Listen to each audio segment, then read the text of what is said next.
e një qeverisje për cilën ti për 5 vjet nuk e lënë zez pa thonë në kuvend dhe në media.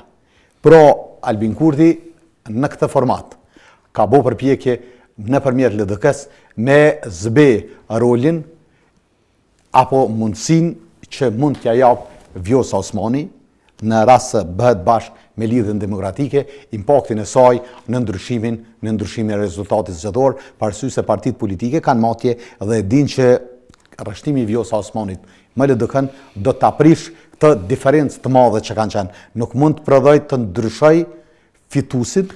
Po që do ta sfidon Vjosa Albinin?